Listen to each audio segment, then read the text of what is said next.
היי, התחלתי עם עצמי לאחרונה, הרגל ממש נחמד, וחשבתי שאולי יהיה פה עוד אנשים שזה יהיה רעיון נחמד בשבילם, אז חשבתי לשתף. למעשה, אני עובדת עכשיו מהבית בגלל הקורונה, המוח שלי נהיה קובייה, בדיוק כמו המסך מחשב שמול הפרצוף שלי, אבל התחלתי לשמור לעצמי דברים כיפיים, סרטונים או תוכן לראות תוך כדי ארוחת הצהריים. זה יכול להיות לפעמים משהו שאני רוצה כדי קצת להרחיב את השכל, ללמוד דברים חדשים, זה יכול להיות טוטוריאל, זה יכול להיות הרצאה נחמדה בטד, ולאחרונה יצא לי גם להתחיל לעקוב אחרי כל מיני אנשים שאוספים לקטים, לקט של צוב, אנימציה, לקט של מושן, כל מיני דברים בסגנון, ואני חייבת להודות שזה ממש עשה לי חשק, אז גם אני רציתי להכין לקט משלי של כל מיני דברים יפים שראיתי לאחרונה ברשת, ואני חושבת שמגיע לכולנו לחלוק בכל הטוב הזה.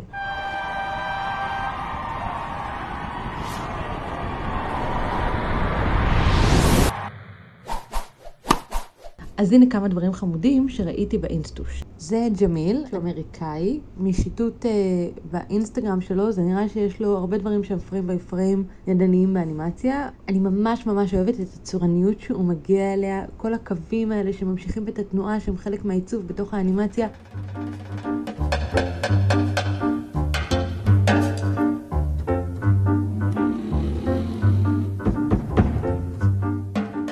זו הפשטה ממש מוצלחת שמצליחה לעשות מה שבאנגלית אומרים to grasp, שזה כאילו גם הוא מצליח לקלוט את זה וגם הוא מצליח לתפוס את זה, להכיל את זה. אז to grasp the movement, ממש כאילו בדיוק מושלם כזה של תנועה עם אופי יפה ותזמון, זה מקסים.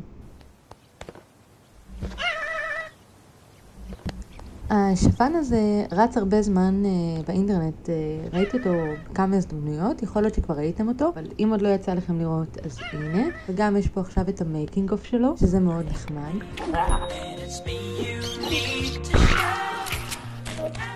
זה גם גרם לי להיכנס ולראות את השואו ריל של הבחור, ושם יש דברים שממש העיפו לי את התחת.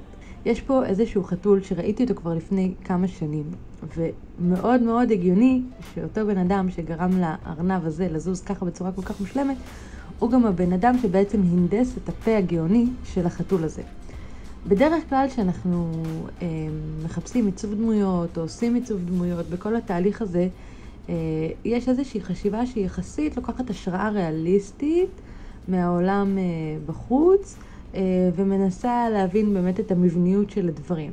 ופה יש איזושהי חשיבה תלתית שהיא כאילו לא נתפסת כמו מה שאני רגילה לראות. היא לוקחת משהו שנראה שהמקור שלו הוא קרטוני, 2D, סטרצ'י לגמרי, ומצליחה להכניס את זה למודל תלת-ממדי, עם תנועה תלת-ממדית, וכמובן עם כל הפרווה והטקסטורות. זה עובד פשוט מהמם. אני מתה על דברים מהסוג הזה, זה חשיבה מקסימה, ואני ממש רואה את הקשר בין שני הדברים, בתנועה, במבנה, והם בכלל נעשו בטכניקות שונות.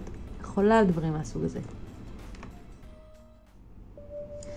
אם עוד לא יצא לכם להכיר את לוקאס, it's a must. בחור איטלקי שממש כמו ילדים משחק עם קוביות וכדורים. רק שאלה זזים בלופים עדינים ויפים בצירוף עבודת סאונד מעולה, והתוצאה היא פשוט זנית.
את הסרט הזה יצרו זוג, הוא אנימטור והיא תסריטאית. הסיפור מתחיל מאיזושהי בחורה שהיא אובססיבית לבחור, אבל הוא הולך ומסתבך כשהטבע בעצם מתחיל להיות לא צפוי, הירח מחליט ליפול מהשמיים, ואז הדמויות צריכות להתמודד עם הפחדים של עצמן, ולצאת מהקומפורט זון שלהם, ולנקוט בפעולה.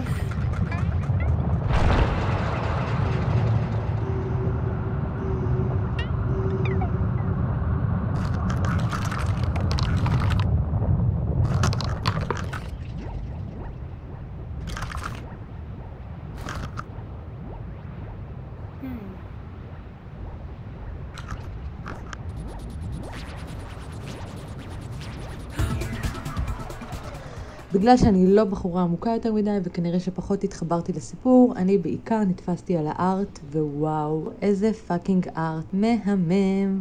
יש כאן איזה רפרנס קטן לקונספט ארט, ממש אפשר לראות את המעבר שזה נעשה מהאיור 2D ל-3D, זה נעשה בצורה מאוד מאוד טובה.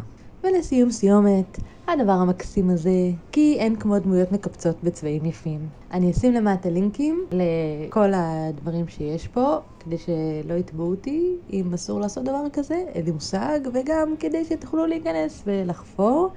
אני נהניתי, מקווה שגם אתם. ביי.